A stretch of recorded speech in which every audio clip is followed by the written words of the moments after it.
Hi, I'm RJ Barker. I'm from Leeds and I'm here in beautiful Uppsala, which I've never been to before, never been to Sweden, and it's absolutely wonderful. I love it. I'm the author of the Wounded Kingdom books, which are these three. That's Age of Assassins, and then Blood of Assassins, and then King of Assassins. I'm very practiced at doing that. And this is the story of Gerton Clubfoot, who's an apprentice assassin, and he's 15 in that, 20 in that, and 30 odd in that, so they tell his whole life.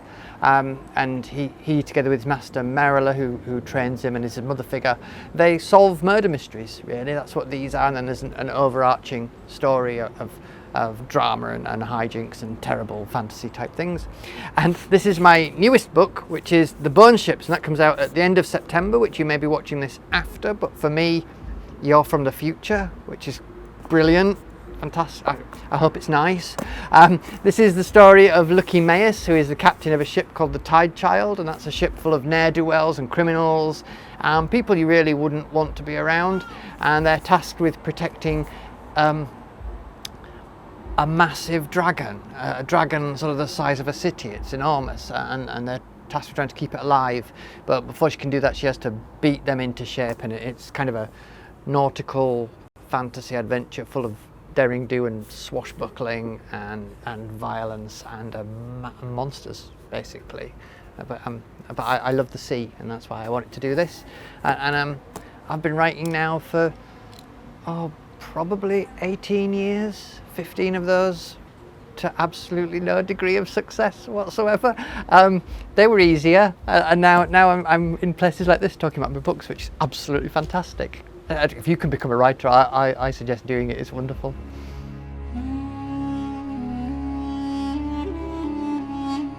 The way I write is really not very useful to anybody but me. I didn't exactly finish going to school because I decided I was going to be a rock star, so I kind of forgot most of the things. I've always been a massive reader. I've always loved books and poetry, and words have always been around me. But I played in bands very badly for a long time, and then I finally realised I probably needed to be able to play guitar to really get anywhere. So I gave that up and decided that I would write. So I had to teach myself English again, which is probably why I have what they call a distinctive voice. That's another way of saying doesn't know what he's doing. And I usually have an idea that starts in the back of my head, like the Bone Ships. The idea of scrimshaw, which sailors used to do, they would carve things into bone when they were bored. I kind of married with my love of the sea and authors like Patrick O'Brien and C.S. Forrester, who wrote Hornblower, and I kind of had this idea for a ship made out of bone. And then you think, well, what's big enough because they're big, ships, to provide the bones for that? And then you kind of follow a logical track. So right, I need something massive. Well, dragons are massive. So let's go for a really massive dragon. Now, really, I was thinking more about kaiju from Japanese monster movies for when I wrote this, but it's a fantasy book, so we call them dragons in that case. But when I actually write, I generally have a good idea of the main people, and I know how I want the book to end, and then I sit and I write a book, and it is as much a surprise to me as it is to you when you're reading it. And quite often, when I wrote these, I knew Gerton and Merila, it's about their relationship as parent and child, though they're not really, that's not how they refer to each other. So I knew how it started in this, and I knew how it ended in this for them, but I didn't really know what happened in this one at all. And then when I got to writing this, I wrote, because I was just sort of, it's very exploratory and fun. I only do things that I think are fun. I don't do work. I wrote a thing in it which I realised broke all the rules of my world, and I wrote the sentence, and everything sensible in me went, right, we should just delete that. But I've never listened to anyone who's told me anything sensible, which is probably why it took me 15 years to get anywhere. And I went with it, and I think it's a much more interesting book for me breaking that rule and then thinking, well, I have to find a reason for it. And the entire plot of the book came from that one sort of stupid thing that I probably shouldn't have done. And I'm a great believer that your subconscious is working away in the background. That if I'm writing this and I need the green talking dog of Frank to be in the book, and I realised that here, then generally I find when I go back and I'm looking for it, actually I've written a red talking cat in that's quite easily to change into the thing that I actually need, and it's all generally in it by the time I come back to it, which is quite lucky. And if it ever happens that I go back and that's not happened, I'm going to be really stuck.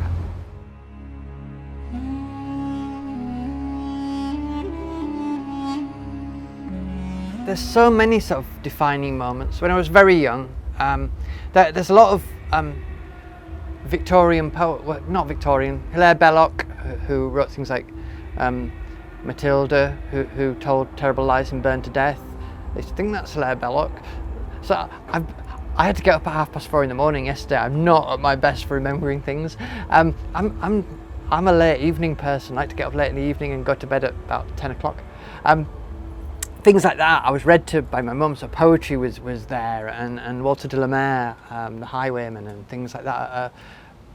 Poetry's in the back of my head. And then there was a book by Enid Blyton called Shadow the Sheepdog, which I read endlessly when I was about 8 or 9, and desperately wanted a dog. But I'm sure that's in the back of my head, is that sort of relationship between a person and animal. I think there's animals in this that people really get on with and they communicate, but not in a vocal sense in this one, and kind of one of the characters in this is an animal. That's definitely in my head. And from there I discovered Watership Down, which is the first time a book had an absolute massive effect on me.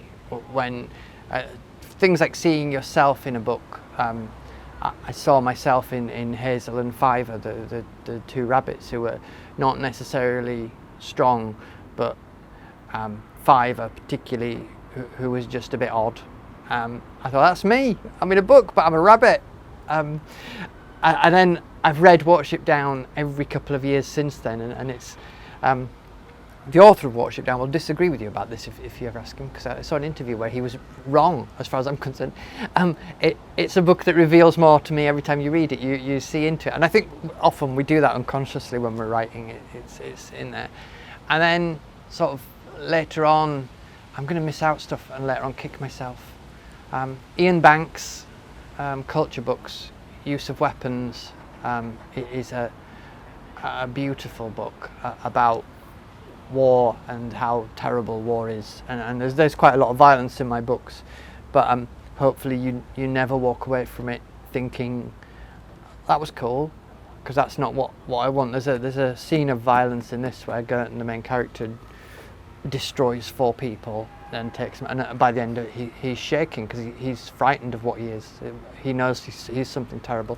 So Ian Banks, and who else? There's a lot of crime writers. James Lee Burke, who writes the most beautiful prose, and there's this kind of feeling of ratcheting violence coming in his books, and you know it's coming, which I tried to put into these. It was kind of a conscious idea that he doesn't really want this but it's coming. And then there was another crime writer, C.J. Sansom, writes about Matthew Shardlake, who's a lawyer in Tudor times, and there's a real air of melancholy to what C.J. Sansom writes, and I put that. It's definitely in these. A lot of people read it as Robin Hobb, because she does that air of melancholy, and it's not in these. But no one said Robin Hobb for this one, which is weird, because her live ship books put me on the kind of reading about ships again and going back to stuff. So she's definitely in this one, which is really nice. And then Jonathan Strange, Patrick O'Brien, who writes the Aubrey Maturin books, which became Master and Commander. He writes beautiful books, and he does this thing which is very much in this, where he drops you into the world and explains nothing, which I love. I love that. I love the fact that it can take me 3 or 4 chapters to actually have worked out what's going on, and then I'm lost in that world. Then it's surrounded me. It's not taking prisoners, and I kind of do that a bit with this, or a lot if you listen to some reviewers. But they've all liked it eventually. There's kind of it's worth it, and these are very instant. They're kind of very straight in. Like this is a book that asks you to invest, because I like that sort of thing. Like Jonathan Strange and Mr. Norrell asks you to buy into it and learn what you're being told, and I really like that in a book. So yeah, I'll waited on for quite a while there. Buns.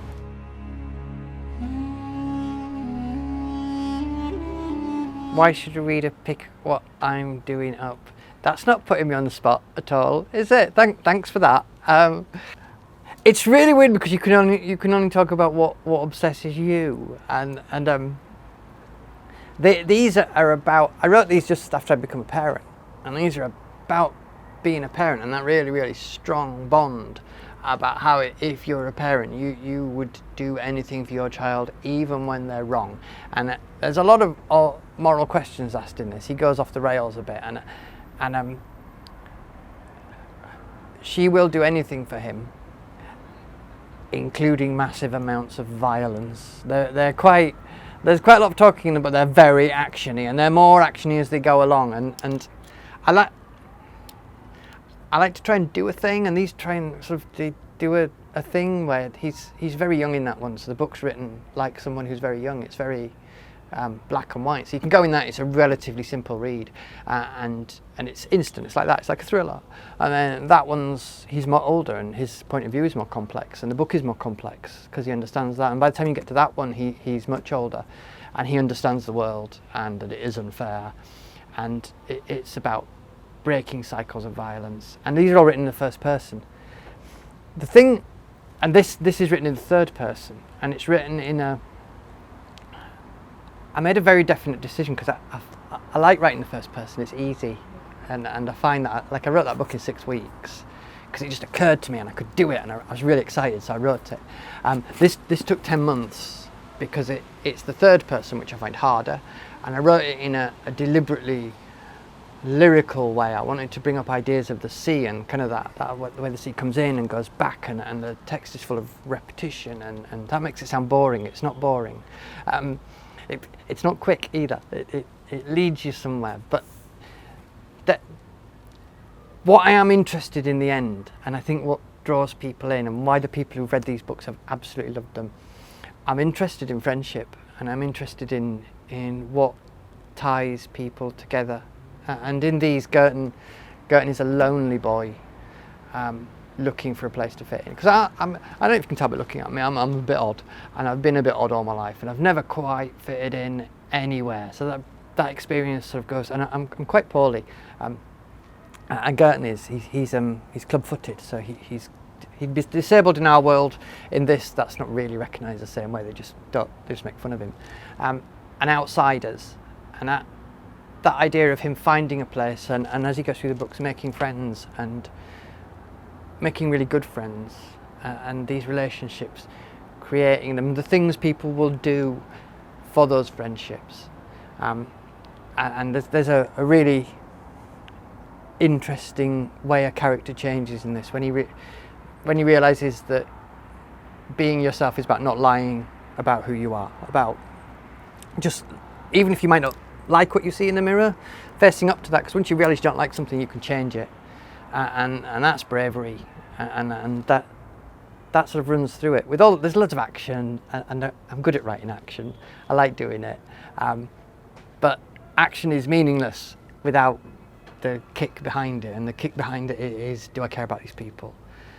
And that's why you should pick up my books, because you will. And in this, Joron is a man with nothing.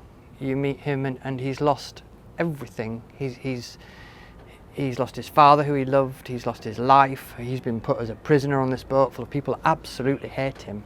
And the only thing he has left is being the captain of this ship, which he's kind of got by default because the other people hate each other so much they can't put up with another captain. So he's put there, but he's useless. And then this woman comes and she takes it from him. This last thing, she sort of takes it away from him, and he thinks he hates her. But of course he doesn't.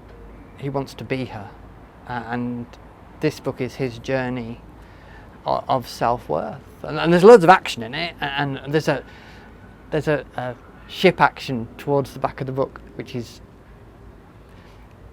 a wonderful. Oh God, this sounds so full of myself, but it's not. I stress and worry constantly about everything I write not being good enough. But there's a scene in this where there's a proper ship-to-ship action with multiple ships. And when I read it back to do the edits, I found that I was holding my breath, and I kind of thought I must have succeeded for me. So that's, if you like action, it's all there, but it's not. It's about people, and I write about people, and I write about finding your place, and I write about realising that doing the right thing. Even heroism for me isn't necessarily doing something big. It's when you make that decision of I can do what's easy or I can do what's right, and that's all in these books. It's all about those things. The Bone Ships by RJ, full of stuff. I will just witter on about everything. But yeah, it's about friendship, it's about relationships, and it's about cutting people up with swords to keep those relationships alive.